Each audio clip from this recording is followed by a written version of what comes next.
nation, under God, indivisible, with liberty and justice for all. Call. I heard you that time, Bridget.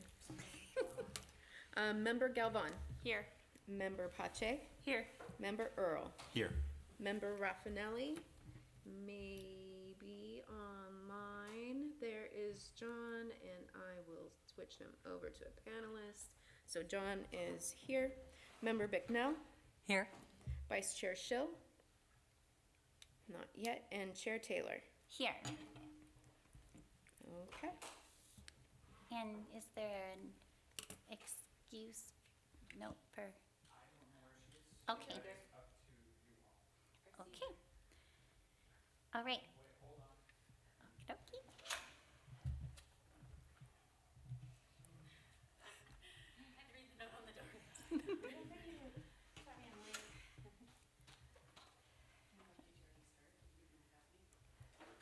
We just called your name.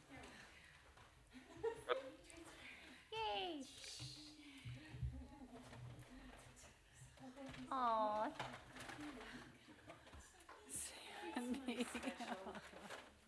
Oh, bummer.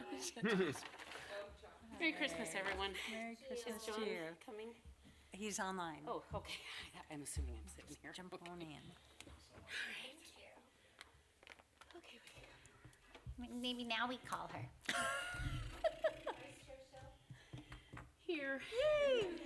All right. Are there any late changes to the agenda? No late changes to the agenda, Chair. All right, well, minutes, or the agenda will continue on then. For public comment, anyone requesting to speak to the board regarding all items not subject to a specific public hearing may come forward at this time. Please state your name and limit comments to 3 minutes. Written comments may be submitted to the clerk prior to this meeting. All right. Without any public comment, we'll move on to consent agenda, the approval of minutes from the November 12th, 2025 meeting. Can we have a motion? I move to accept the minutes from the November 12th meeting. I'll second that. All in favor? Aye. Aye. And opposed? Aye. The minutes from the November 12th meeting stand. And we'll move on to business. Mr. Cownhart with the 2026 Parks Board of Commissioners Work Plan. Wonderful. Thank you, Chair and Parks Board. With that, your single single agenda item tonight is your 2026 Parks Board Work Plan. To remind you, the Parks Board Work Plan is essentially the document that goes to City Council, gets approved, and this is the scope of work that you are permitted to work on throughout 2026. It's the way to ensure that the work that you're doing is in line with their priorities and perspectives. And so after consulting with the city manager, who works directly with council, I've put together a draft work plan for your consideration and discussion tonight. I will not be asking for a motion to adopt or recommend this work plan during this meeting. That will take place at our meeting in January. This is simply an opportunity for you to review it, provide feedback, if there's adjustments that you would like to see made, or additions or subtractions. All of those things are things that we can discuss tonight so that we have time to make those adjustments and bring back to you a work plan in January for your consideration.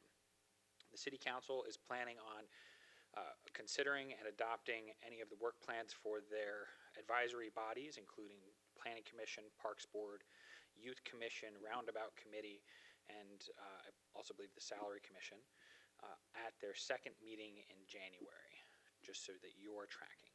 So Chair Taylor, we may be asking you to participate in that council meeting to just present on it, and how wonderful parks are, of course. Wonderful. So with that, I'll start off by just going through the work plan and providing kind of a brief summary of each of these items. You've already gotten this document, so I'm sure you've all gotten a chance to look at it and peruse it. And then once we reach the end, we can just have a discussion on what you would like to see, what you like, and I can provide any context regarding the conversations that I've had with city manager and council. So with that, first in the work plan is an executive summary that kind of overviews the work, expresses how this work plan is in alignment with city priorities and goals, and talks a little bit about the reporting structure. Within this, there's really 5 key themes that appear throughout this document. Those 5 core areas are planning and policy development, and things such as the PROS plan, fiscal sustainability, when we're talking about revenue structures, system-wide access and connectivity, again, coming back to the PROS plan and how we're going to plan for the future, community and stakeholder engagement and how we work with our community and how we get out in our community, and then capital project support and alignment. So with that, let's step first into our administrative and planning section of the document. There are 2 key projects that we'll be working on this year.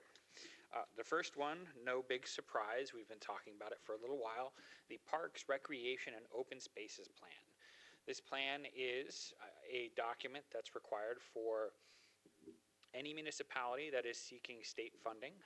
Has to have a comprehensive plan for their parks and recreation system. This is dictated by the Growth Management Act through the state of Washington.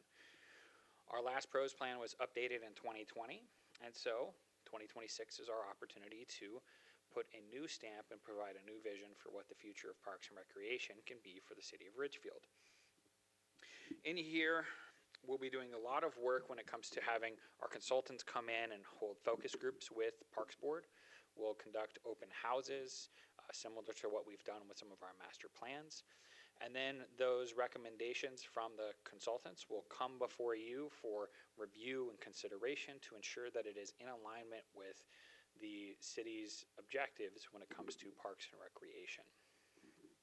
I'll also add that this document is likely to be the largest imprint that you'll have on the city when it comes to parks and recreation. So I, for one, am very much so looking forward to it because it's a real opportunity for us to drill down into what is the vision that our community has for parks and recreation.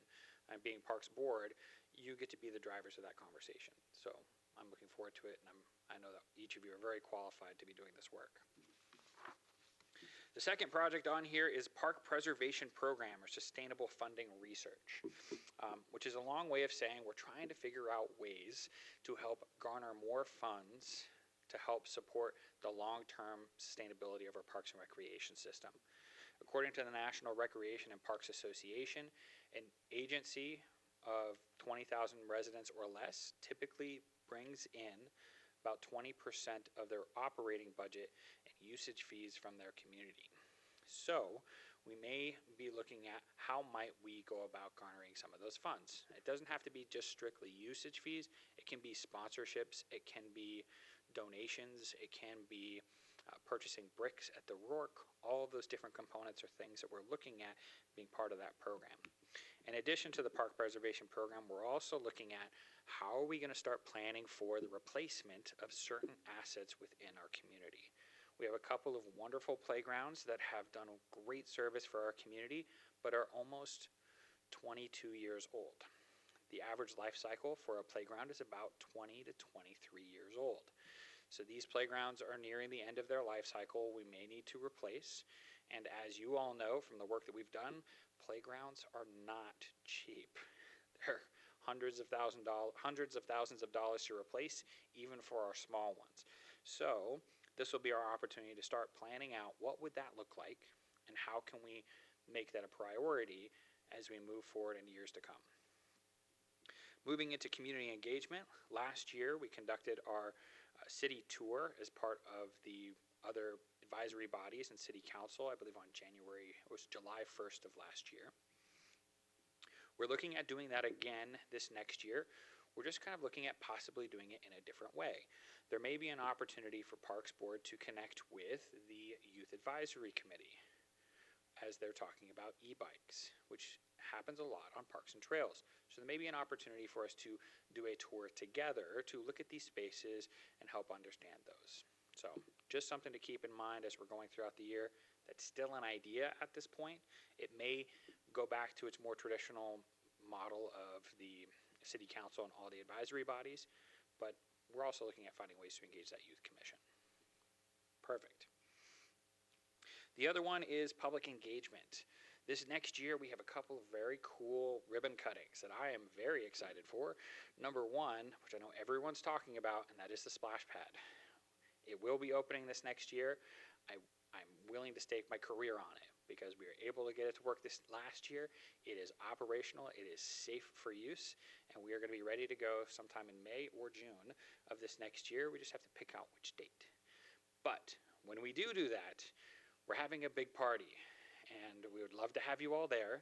And this is an opportunity for you all to help connect more with the community. So we'll be focusing in on not just having you there as a presence, but how do we focus on getting you connected to residents to help tell the story of Splash Pad, of course, but also articulate what did we learn through this process? How are we taking what we learned from this and applying it to other things like the community center, Boyce Park, Storybook Hollow, and anything else that might be coming down the line. On top of that, we'll also have our pros plan up and running at this point, so we'll be doing a lot of community outreach, so this will be a great place for that kind of engagement. The other big ribbon cutting we're going to have this next year is Storybook Hollow, which if you've had an opportunity to drive by that park recently, it's looking very cool, and I'm very impressed. The developers have done a great job with it, and it'll be a really unique space for the city that, frankly, we don't have a space like this in the city of Ridgefield, and I don't know many other cities who have something that's kind of this unique. So just have those in mind, that we're going to be doing some ribbon cuttings and getting you out into the public. The last big public engagement piece is likely to be the groundbreaking for the community center, which right now is scheduled for either June or July. Just depends on when permitting works out and what schedules look like.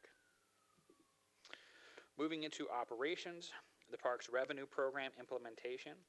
This is specifically the capital campaign to help raise funds for the community center and help find sponsorships for the Rourke. So starting with the Rourke, there are a number of facilities there, the ball fields, the central building, the concession stand, and of course the bricks that are around the facility that are assets that we could solicit donations for. So someone can put their name on it or name a field or name those types of things, and the dollars that they donate can be used to help support the operations and maintenance and eventual replacement of some of the assets at that park. Conversely, we're looking at the community center and trying to raise $20 to $25 million for that facility. So the park's revenue program is really going to be that big component. It's already taking up a lot of my time as we're going into the holidays. And it's already taking up a lot of my time going into the holidays, and you'll see a lot more of that work happening around the city come April and May timeframe. I'll be sure to give you monthly updates at our Parks Board meetings so you're aware of where we are and how things are starting to play out. Finally is user agreements and shared use agreements. The Rourke specifically was built, I believe, 6 years ago is when it opened, and we have a shared use agreement with the school district. Because the agreement is more than 5 years old, we are currently renegotiating that agreement to establish new policies. Long and short of it is, the city has grown, we have grown, the district has grown, and the facility needs kind of a refresh on how we approach utilization. Looking at usage over the past 5 years, we found that there's about 70% of the time that the fields are actually not being used. So our objective with this new agreement is to help increase usage, increase revenue, and find a better way to streamline tournaments to come utilize these facilities. Tournaments coming in to the facility not only bring dollars to the city for the usage fees, but also economic development for the broader community and businesses, especially downtown. So that's the work that's happening on that front. This year we'll be bringing some of those to you for consideration, review, and potential recommendation to council. Last but not least are the capital projects. So these 5 projects are the 5 projects that were approved in the 2026 budget by City Council last week. These include Boyce Park frontage improvements, which is the road and access and utilities for the park itself. Hayden Park playground replacement. This is a playground that I had just mentioned that's more than 20 years old, that is aging out, that we want to find ways to replace. The Ridgefield Community and Recreation Center, G Creek Trail, the north segment, which is about trying to increase access from Abrams Park to the Wildlife Refuge, and then Horns Corner Park Inclusive Design Playground. 3 of these are grant contingent, which means that they will not be funded unless we can go out and find at least 50% of those funds outside of the city that we can bring in to help the funding of those projects. So right now we're looking at applying to the Recreation and Conservation Office with the state of Washington for Horns Corner. We're looking at finding ways to secure some funding for Hayden Park that are specific around inclusive design and changing the play surface for that playground. And for Boyce Park, we've applied for a couple of transportation grants. Overall, you're looking at about $16,497,000, which is wonderful and great, and we've got a lot of work ahead of us. Then, of course, there's $15 million that's been set aside for the Ridgefield Community and Recreation Center. This is funds that the city will be bonding in order for us to have that $15 million to help build that facility. That is the draft work plan for 2026. That all said, this is your work plan. I want to make sure that's very clear. You can provide feedback, changes, adjustments, additions, subtractions, whatever you like. It does still need to go to council for their consideration, and they will either add or subtract things at their discretion, but it is for your discussion. With that, I'll turn it back over to you to chair. Any questions? You guys have discussions or questions? Within the 15 million, sorry, you've discussed this before, but for those that were not viewing the council meeting, that includes the pool, The $15 million would be specifically for the community center, just building it. for building it. Now, the objective for the city is to raise the other $20 to $25 million to build out the recreation side of the facility.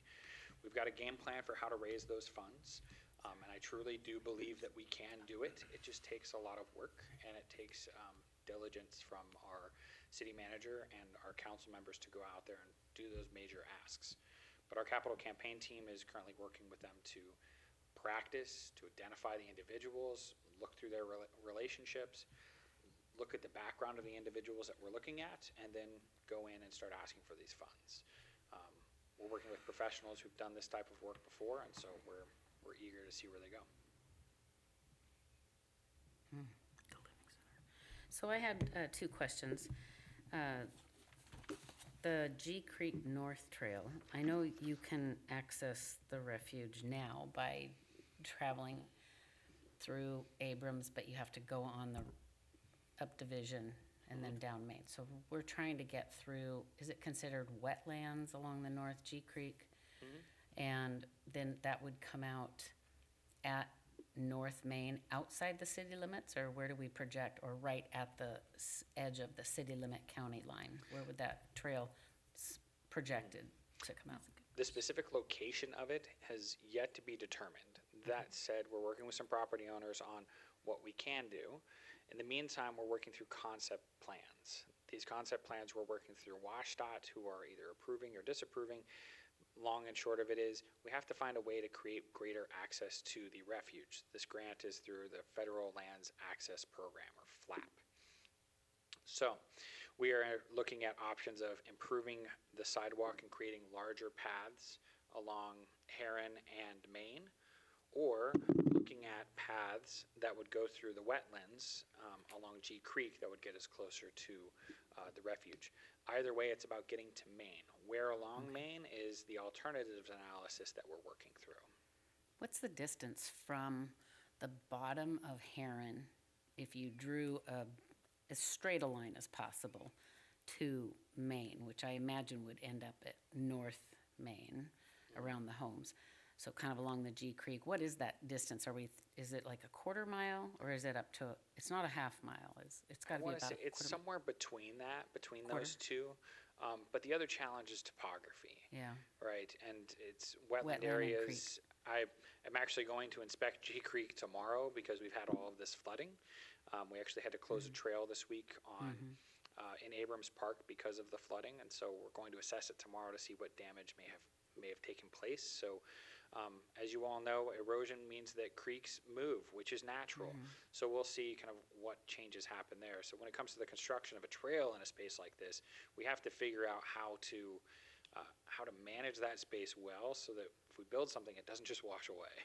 So we need to collaborate with WASDOT for funding, because neither of those roads fall under the WASDOT jurisdiction, do they? Or is just every road in the state fall under their jurisdiction? Not every road falls within that, but WashDOT also does more than just roads. They also do transportation trails. Okay. So My other question was, the funds that were budgeted for the Abrams Nature Play, that was in the 2025 budget that we've Yes. secured, so there was no other funding that needed to be? those funds specifically have been rolled over into 2026. Those things in your work plan are just the new items. Perfect, thank you.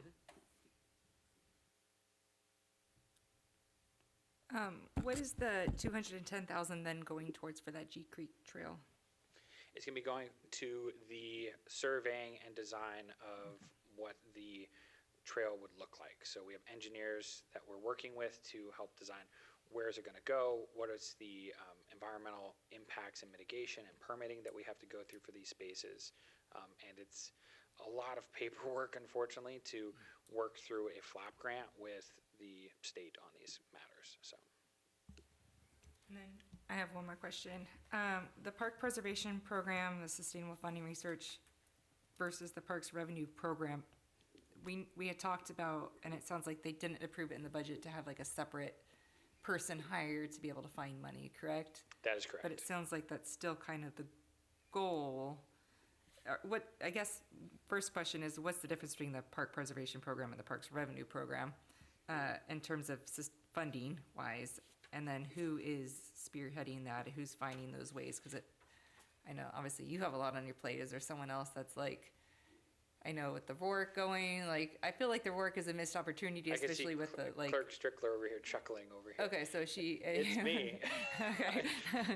Me, myself, and I. Okay. But the difference between those two objectives, the Parks Revenue Program is specifically related to raising funds for the community center and the Rourke. And they're segmented to really this year. The Park Preservation Program is about developing a long-term strategy of how we replace assets long-term and how we find ways to find sustainable funding for our park system. This is a little bit of what Councilmember Davis is participating in with the Clark County Parks Futures Task Force, which is exploring different revenue models across the country for parks and recreation agencies that the county will then be providing findings to all the jurisdictions on what they've discovered.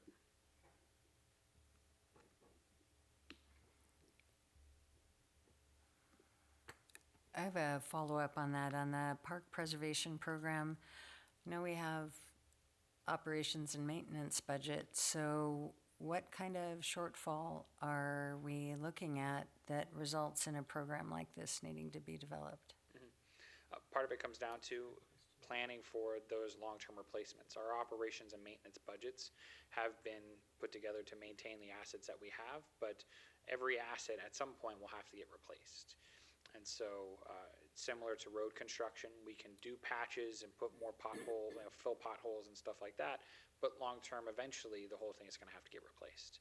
So this is about the maybe once a decade, once a 2-decade tasks that have to take place in some of our parks. It may be repaving a parking lot down in Abrams. It may be updating facilities at Bennett Hall. It may be replacing a full playground. It may be replacing the nets at the Rourke. Those types of assets are hundreds of thousands of dollars each, and not something that is budgeted specifically for every year. How often do expenditures like that fall into this grant contingent category? For the replacement costs, Well, if that's what the preservation program is largely focused on, how often are we going to be up against it being a grant contingent? quite frequently if Okay. we can't find some other funding sources. Okay. And so we're working diligently to find what are some of those other options that are out there. We've been having lots of conversations with the Parks Foundation of Clark County, And we're working towards setting up an agreement with them wherein individuals in the community could donate to specific projects for Parks and Recreation, and that money would be restricted to specific assets. So let's say someone wanted to install or update a picnic shelter or update a playground or any type of asset like that, they'd have a means of doing so that ensures that their funds are secured and protected, and that they're going specifically to the capital project that they're looking for. So our sort of annual regular maintenance budget is not what is needing to be shored up here. That does not cover the long-term replacement costs. Right, okay, all And right. that's a challenge that we're seeing across every parks agency at this point. Camas Parks and Recreation actually just closed 3 playgrounds this past month because they were failing playground safety inspections. And similarly, many jurisdictions, when you build a playground, it's not something you think about like, oh, I've got to replace this in 20 years. So we're trying to help. This park preservation program will help make it more of a priority for the community and council and Parks Board to say, okay, what's our long-term plan for replacing each of these assets? So we have currently 18, about to have 19 playgrounds that are managed by the city of Ridgefield. If you were to think about every 20 years these need to be replaced, we may need to be looking at replacing a playground every year in perpetuity, which could be $250,000, $300,000, $400,000 each.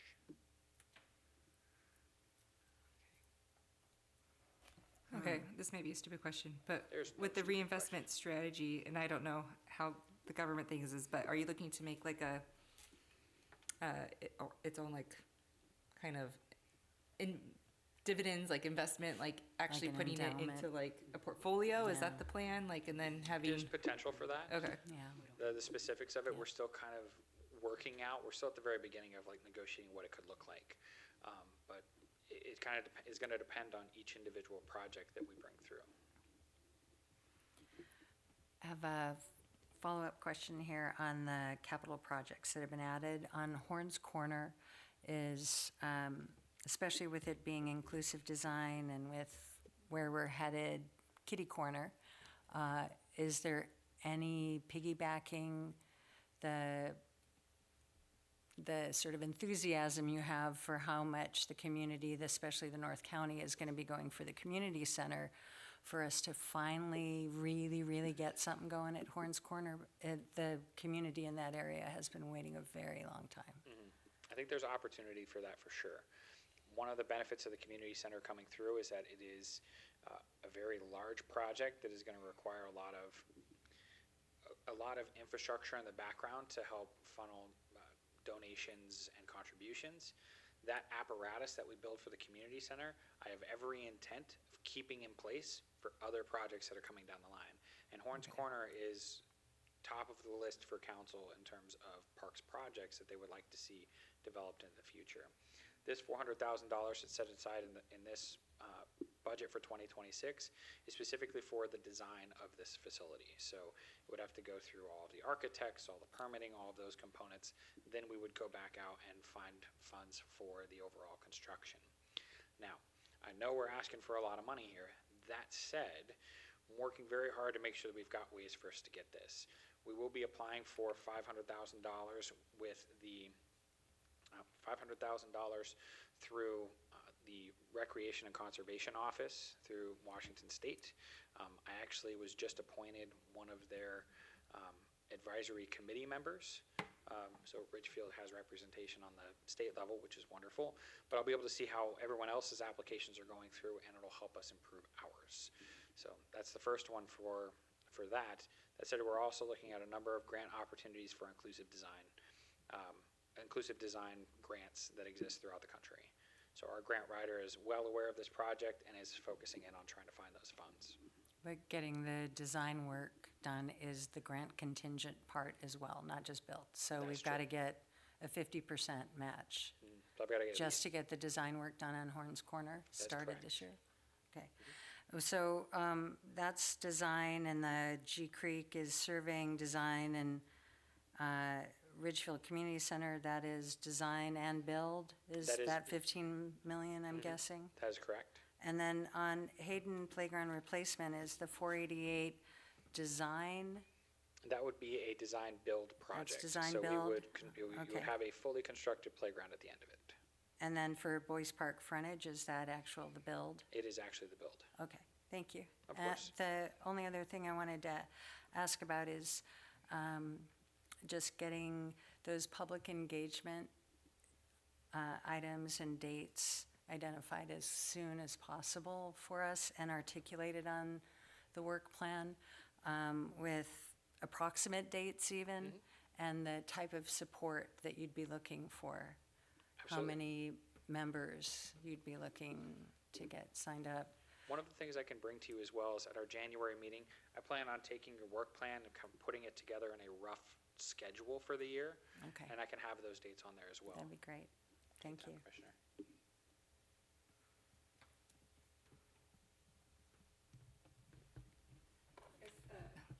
You had mentioned the splash pad May, June, and the groundbreaking June, July for the community center, but the Storybook Hollow, do we have a rough estimate for that one? Oh, we're looking at either late March, early April. We're looking at some plant establishment, essentially.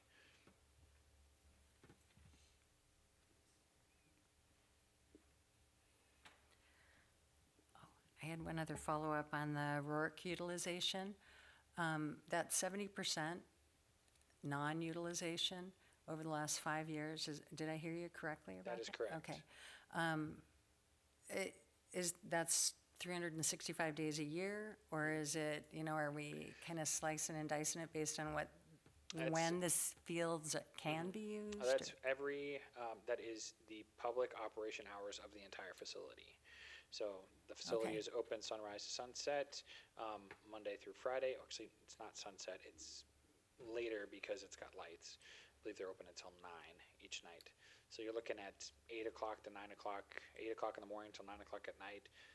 365 days a year, there's only about 30% of the time is actually reserved for use. How, I have atmospheric rivers like we're experiencing, have those impacted the RORC as far as closure? Has it ever been closed? It due to has been weather? closed before, typically when there is snow events, but in the Pacific Northwest, it rains, you just keep going. Okay, So, yeah, no kids I are just playing wanted out to there in the understand the rain. way it was, okay, Oh, yeah. all right. You bundle up. Yeah, definitely. If you didn't go out when it was raining, you'd never go out. That's what my folks always said. Yeah, and I think even some teams, the soccer program, Pacific, even plays later, don't they? The 9? 9 p.m. I think they go a little bit later than in the that, summer. In the- past my yeah. bedtime. Yeah, I did have a question, Corey, about, I'm a little disappointed to see that we've talked and talked and talked about the connection of the trails with the Upper Pioneer, and I don't see that on here, and I know that we see the grant contingents for several of these, and I'm wondering, is there not a possibility of having with state funding any way to do a grant for that? To have a connection Are you talking about from Pioneer to, from Upper Pioneer to Downtown. downtown? It's not something that's in the budget for this year, simply because it is, from my understanding, part of the trail development also requires the road development as well. Okay. I know it's a high priority in there. That said, there's nothing saying that you can't request for me to include in your work plan that this should remain a priority. I can find another place to put it in there if you would like. I would really like to request that it be a priority. I can do so. Agreed. It should be a Thank you. repetitive Yeah. statement. Yeah. I understand and I appreciate all of the restrictions and the difficulty of making this trail happen. But if we don't keep repeating it over and over, then we will, or the council will lose sight of it as if it's not as important. Absolutely. I can add that to your draft for consideration next month. Is there any piece of that is complicated by what's going on with Ridgefield Heights and the potential of the 35th Avenue connection versus Bertzinger being developed? There is, and that's Okay. where there's a confluence of like 4 or 5 separate Yeah. projects in the same Right. spot. Because on top of all of this, this Clark Regional Wastewater District is working towards decommissioning our wastewater plant, and they need to reverse the direction of the sewage line to go up G Creek, up Pioneer instead of down it. So they're also working on projects in the same area as well. So there's a lot of collaboration between multiple agencies to figure out how to do all of these things collaboratively. So that's why it feels a lot slower than it is. But I assure you, we are working on it significantly in the background every day. I hear it from the public and I hear it from the community, and it's something I talk a lot about. That said, having it in a public document for you is absolutely reasonable and something I can put in here for you. It seems like if the complicating factors there through that particular section by, what is it, by Raymond and Bertzinger, that's really what we're talking about. Is there something, I know there was a time years ago that we were looking at something that would get us just north of Pioneer, that might get through Bellwood Heights and do something to kind of circumvent that complexity there?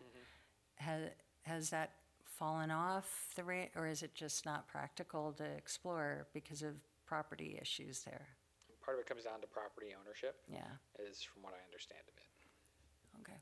And some of that work predates my time here with the city. Yeah, And the topography plays a a big part. vital part of it. I mean, there is a reason we're called Ridgefield, because that's what we are, is just a whole bunch of If we ridges. were only flat field, right? If we were only flat field, yeah, we could have parks everywhere.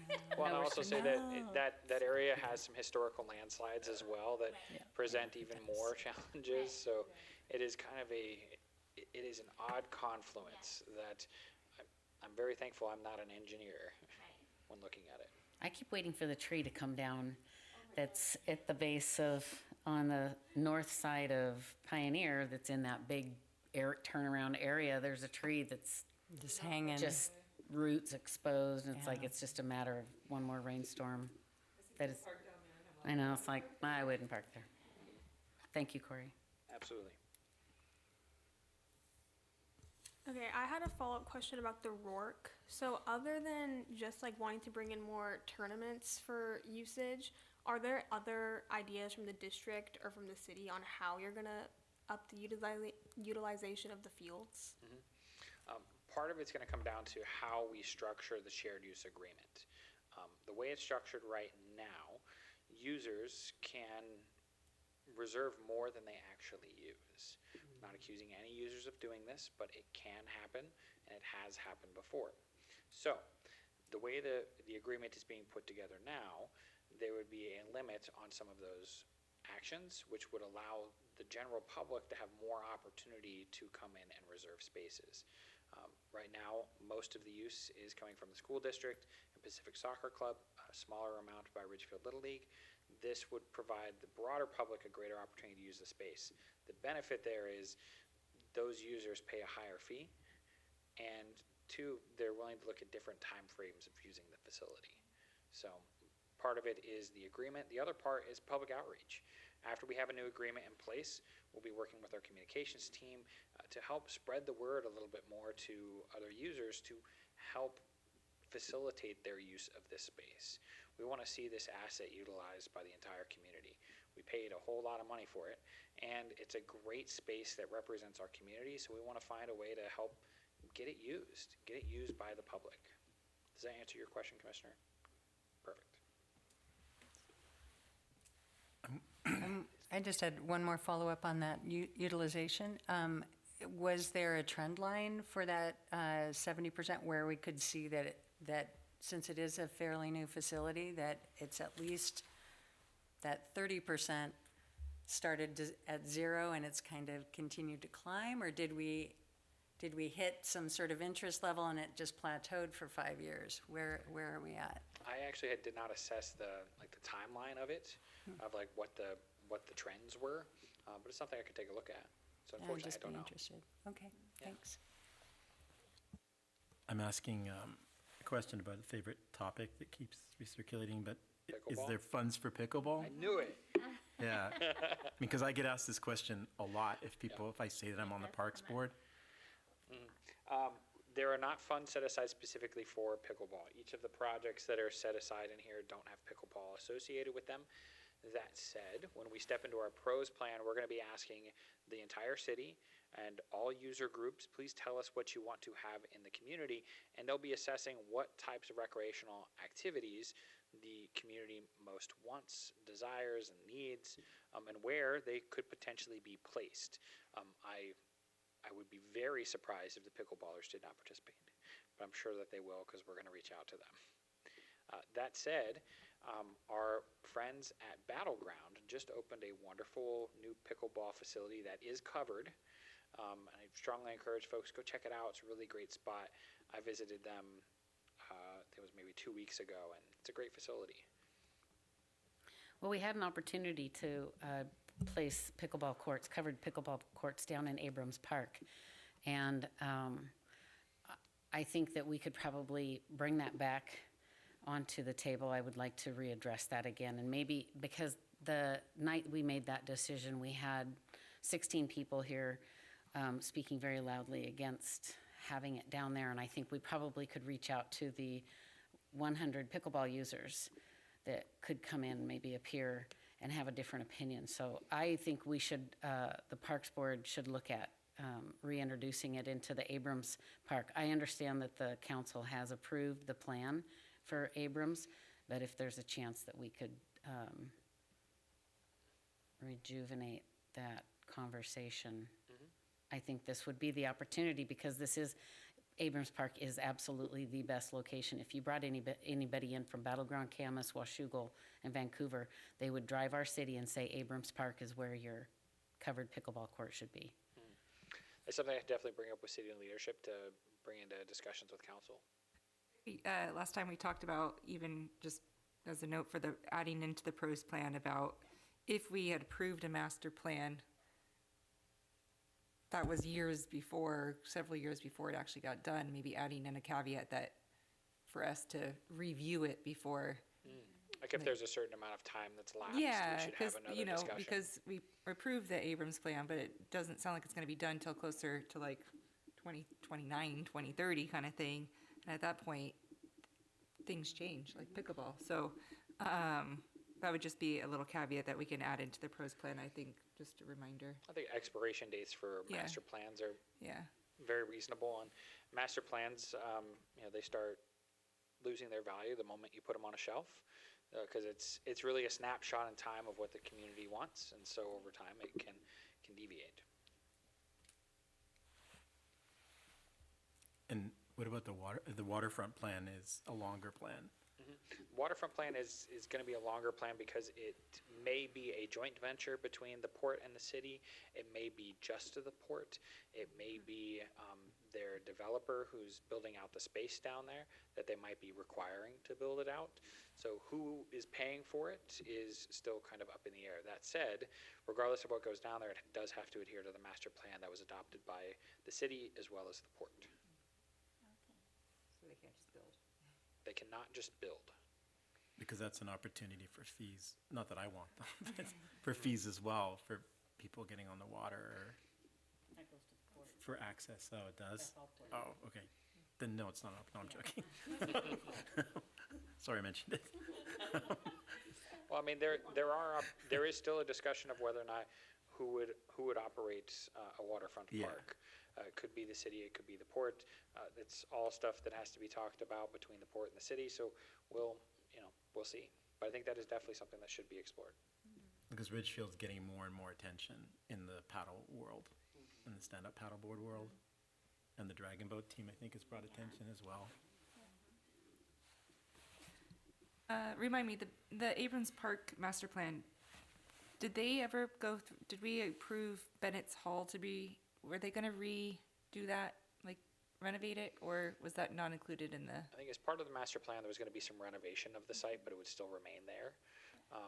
To what degree that renovation would be is still up in the air, but it was. Because I think that would be like, if you could renovate that to be a beautiful kind of like, I don't know, even the outdoor thing, I could see people wanting to even have small little intimate ceremonies there or parties, but right now it's kind of just ugly.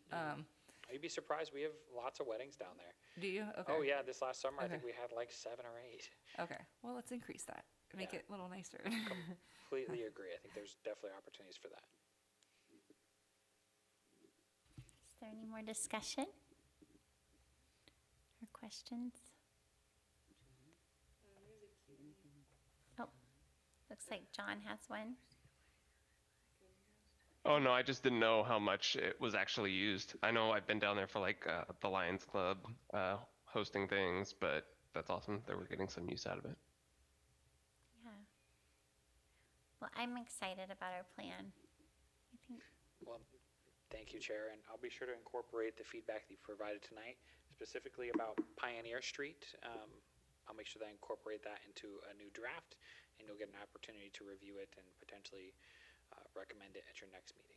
thank you. Hey, Corey, I have a question. I don't know if there is any possibility for collaboration with Ross at the county, but I know they're working on their pros plan too, and also kind of that idea of how to recover some of the costs of operating. So I'm sure you have his number, but I just wasn't sure if there was any dialogue going on to maybe save everyone time or money for studies. Absolutely. No, Ross and I talk frequently, and we're part of, we affectionately call ourselves the Parkies. All of the park agency I need to heads- be on a t-shirt when you guys meet. We're a band, I think. So we get together, all the park agency heads in the county get together once a month on Teams for a meeting, and then once a quarter we have a in-person meeting at one of our jurisdictions. So Ridgefield hosted the first one in September, Battleground hosted one in November, Vancouver is hosting one at Furstenberg Center in January, and so forth. And so that's Washougal, Camas, the county, Vancouver, Ridgefield, and Battleground. The center is sometimes there. But yeah, that's definitely something we're doing, and we're talking a lot about revenue. Everybody's talking about revenue right now. And we should make shirts. Parkies. Is there any other comments? All right, we'll move on to public comment. Anyone requesting to speak to the board regarding all items not subject to a specific public hearing may come forward at this time. Please state your name and limit comments to 3 minutes. Written comments may be submitted to the clerk prior to the meeting. No takers? All right, moving on to staff reports. Mr. Crownhart. Hooray! Thank you, Chair and Parks Board. Okay, we'll make it quick. Council activity, I want to give you an update on at the November 20th City Council meeting. They held their first public hearing and first reading for ordinance number 1469, which is the 2026 budget. And then on December 4th, they went ahead and approved it. It has our budget for this next year. We thank the Finance Department for doing all of their hard work of getting this thing passed. It is always hard to get done, but they've done a really good job of it. Also, at the December 4th City Council meeting, there was a 1-hour discussion on the Recreation and Community Center. We went over all of the materials and colors and fixtures for the community center, and we also went over some of the capital campaign stuff. With that, I would like to share with you a video of what is currently being publicly talked about with the community center. So.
So I hope that gives you a good idea of what this facility may look like. I'll say that the team at Ada has done an excellent job building, designing a facility that reflects the community and what council has provided them, and we're excited for this project to move forward. Right now, the project is coming down to we've got three legs of this stool. The first is the design and construction. We are just about at 100% design, and we're going through the permitting process as of right now. And the plan is to have construction start in June or July. The second leg of that stool is the capital campaign, and that's securing the funds so that we can build it. As I've said before, $15 million was approved in the budget for 2026, and we are working with a capital campaign consultant firm to help raise the other $25 million. These are things that can be done, and looking at the donor pool within the community, it's definitely something that we can do. It's just going to take a little bit of work. I'm encouraged by our early work, and I think that we're going to have some good findings, especially around April or May timeframe, especially as we're securing those large donors for the facility. The third leg of that stool is operations. How do we run a facility like this? Right now, we are working with a number of partners within the community to assess who might be good partners to help run a facility, whether that be through a contract or having them run a portion of the facility. Maybe it's working with one partner to help run the community center, another partner to run the pool, another partner to run the athletic space.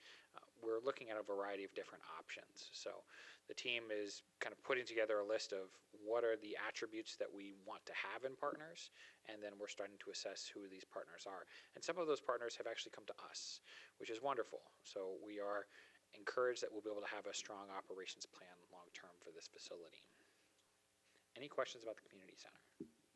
So we would contract with somebody to run the facility?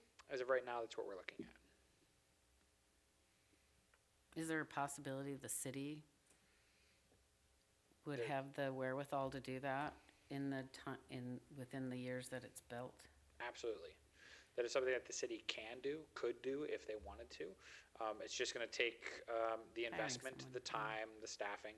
I myself have actually worked for the Boys and Girls Club for many years and ran facilities like this, so it is something that can be done by the city.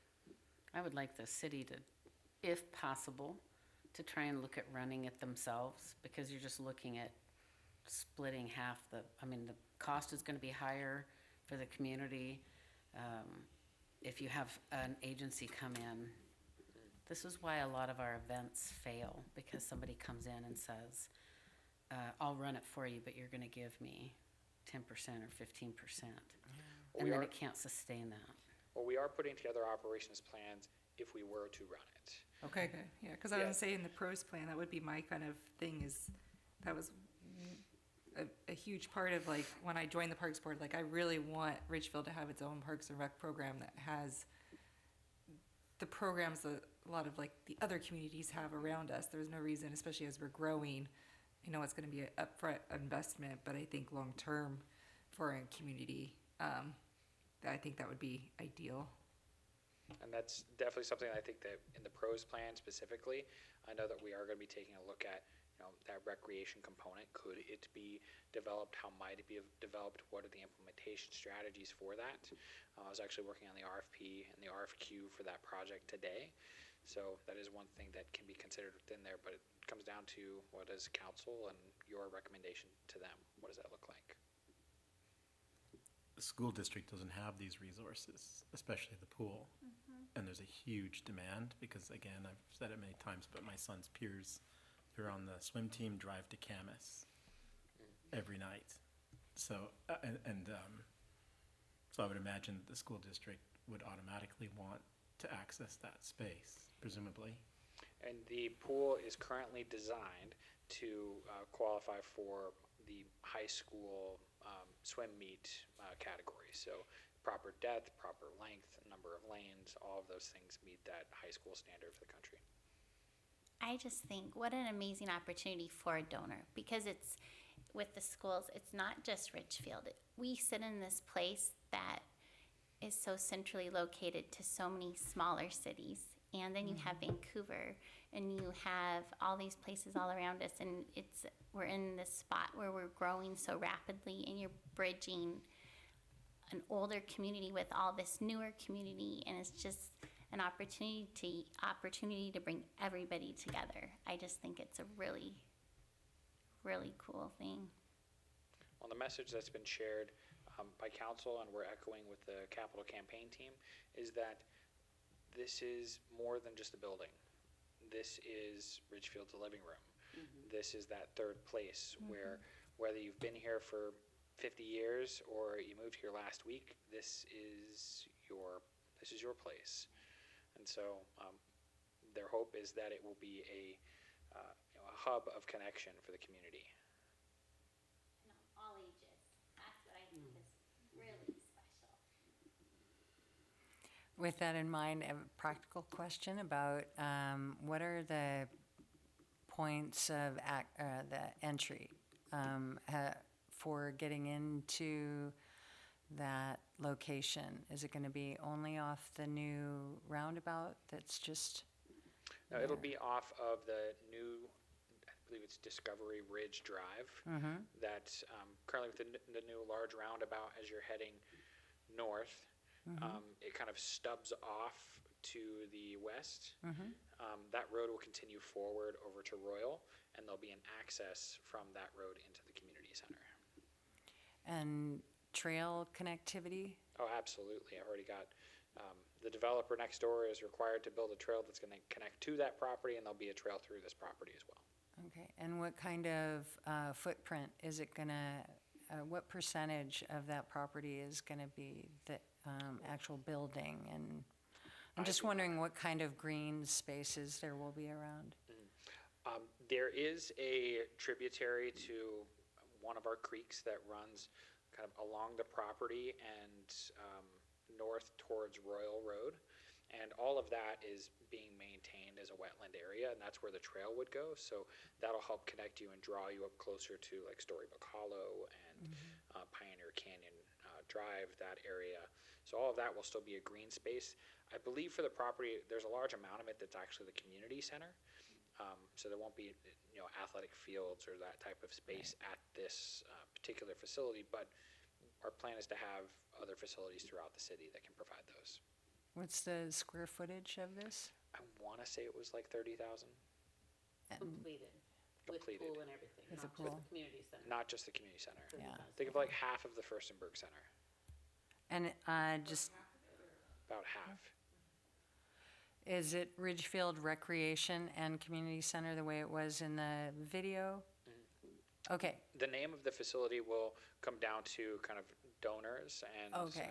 but right now. but it's gonna be the RRCC, like I just was wondering. Right because- now, the internal name that we've designated for the project is Ridgefield Community and Recreation Center.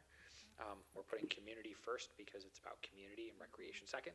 So it's Ridgefield Community and Recreation Center is Okay. the project name that we have. When we get to naming the actual space, that's when we'll have to have proper dedication by city council. What will be the maximum occupancy of the largest area that's in there?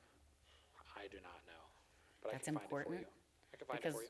we had a community center that could seat, I think, 200, and we gave it away to the library, and they built a little area in there that seats 16.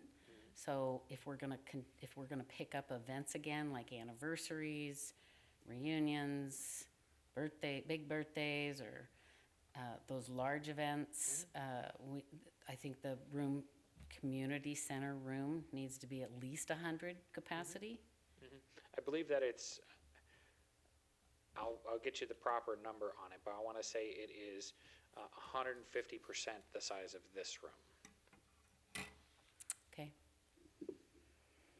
So another half of this room added on. what's this room capacity? Where do we have our? You see that above the door? And I'm looking, 27, okay, So closer to 200, somewhere Okay. around there. okay, thank you. That's Absolutely. without furniture, of course, yeah. Okay, anything else, or can I go with the rest of the report? Perfect. All right, other stuff that I want to give you updates on. One, you may have noticed that in Abrams, while we have had high water, the caretaker house was not actually washed away. We have torn down the house, and we've torn down the house because, of course, it's dealing with lots of flooding. And just in time, because yesterday the foundation was underwater. So we've removed the house, but I do want to take a moment and just recognize that there's been a lot of history with this this property, this house, and our caretakers that have taken care of our community and our #1 park. So I just want to say thank you to all of our caretakers and those who have stories with caretakers that, you know, we're hoping to continue honoring that in this park long term. Storybook Hollow is nearing completion. I encourage all of you to go take a look at it, just kind of peek at it. It's looking pretty good. The playground is not open yet. We've told the developer to put caution tape all around it. I'm encouraging the public, don't play on it because we have not had an inspection on it. We do not know and cannot certify that it is safe just yet. But we are working on getting that done sometime by the end of this month. And then what's coming next? Our next meeting is on January 14th. We will do our oath of office for position 6. Member Schill, congratulations on reappointment. You'll have an opportunity to review your Parks Board work plan, and we're going to do a presentation on the capital projects for 2026. Parks Board, thank you. Oh yeah, that's right. I want to personally thank each of you for all of the hard work that you've done this year with Parks Board. We have done quite a bit. The engineering standards and the code updates for park rules those are big things. And specifically for the engineering standards, I'll just mention that I've had a number of jurisdictions reach out to us to get copies of them because they want to find ways to include them in their standards. So you've led the path on things, and turns out we have the highest standards for parks and trail engineering in the county, if not a larger portion of the state. So I want to say thank you on that front. And with that, to celebrate the season, I got you all a little gift. Perfect. I know, that's where everybody's mind went. The pickleball is on my. The pickleball. You're gonna have to make a Parks Board tree. Thank you so much. Thank you, Corey. And to celebrate the fact that we opened the Boys Park this year. Oh, that's great. And may I say, it is always busy, even when it's raining. Yeah, it really is. Yay. That's so fun. Last but not least, I do have a get outside message. The atmospheric river is going on right now. Please practice safe hiking. Be aware of your abilities. Be aware of erosion. Please don't get yourself or others hurt. We are stepping into winter, which means that you should be prepared for cold weather. Have first aid kits and extra sweaters in your car just in case. And then I also want to pre-thank the crew that takes care of our parks is also the same crew that plows our roads when it snows. So when there is a snow event and school's canceled or you have to stay home from work, please know that our parks crew is working hard to keep the roads clear for first responders, and I appreciate all of the hard work that they do, as well as the team that's helping to support them. That is, I think, just very important for us to recognize that. So please be safe and happy holidays. Thank you. Thank you, Thanks, Corey. and all of the crew at the city for your work, and Eliana for joining us this year as a student representative, or well, a full board member, but I'm the student, the Yeah. first person to hold it. So Is there any other board members with comments or staff? I'll just share a little bit. First, I want to say thank you, Corey. We wouldn't have a premier parks plan if it weren't for you. You were a fantastic addition to our city, and I think we will be able to keep you for years to come. Appreciate Claire and her work. Claire, what? Kim, sorry. I appreciate Kim, you collecting our things for us and keeping track and doing our slides for us. I attended the Raptors season ticket holder Christmas thank you party, I guess. I'm not sure what they titled it, but it was an interesting they talked a lot about how much they appreciated the partnership with the city and the complex. And I learned an interesting fact that I did not know, that when the Raptors were signing contract to come into the city, there were actually 2 baseball leagues in the running for use of the Rourke for the baseball. The council, City of Ridgefield, chose the West Coast Baseball League, which is the Raptors is in that league. The other league that had applied, I guess it was a really close, not necessarily a tie, because obviously the Raptors got it, but the league that was also applying went under. So had we not chosen the Raptors, we would not have probably had a league. And they gave credit to the Rourke for their success, and that they've talked about how successful their program is, and they're very, very pleased. And it is because of the complex. So that was fun to hear, and that they shared that with us. I wanted to share it with you all. So these parks that we do put into place do have an impact not only on users, but of large, like an entire baseball league. You know, all these college players come from everywhere. And so all of our parks that we put in do have impacts on people. So, and I think that's it. I hope everyone has a safe and pleasurable December. Yep, thank you all. Same. I feel like I need to say thank you too, Corey, so thank you. Feel like we need to drop you down some Starbucks over your way, so you don't have to steal bridges anymore either. So, or no, it's the other way around. You don't have to steal. I'll take it. Well, we have to drop some bridges in Starbucks so she doesn't steal yours. What about you? I was out at Storybook Hollow Park a couple times this week, but today I was there and it was light out, and yeah, they are getting a lot of the structures up. I saw them working. It was plasticed over the other day, so yeah, it's coming along really nice. And then every time I go by Boyce Park, there's always kids there, so I'm really glad we have put in some work for that asset. Does anyone else have something to share? Just want to say thank you to all of you for continuing to be part of the reason that this community is just a wonderful place to call home. So thanks for everybody here. Oh, just a quick, just for anybody that's going to if you're planning to renew your board membership, there is now an interview process that you will go through, which was a first for me. And before, if I was interested, and I just kept my appointment by that, but now there's an interview process.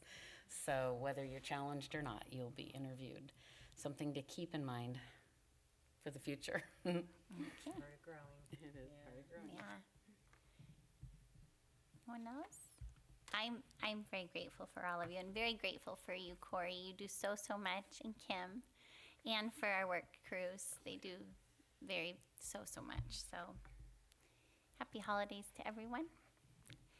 And with that, we will adjourn at, my eyes are so bad, you guys, 7:41. I don't have my meters on.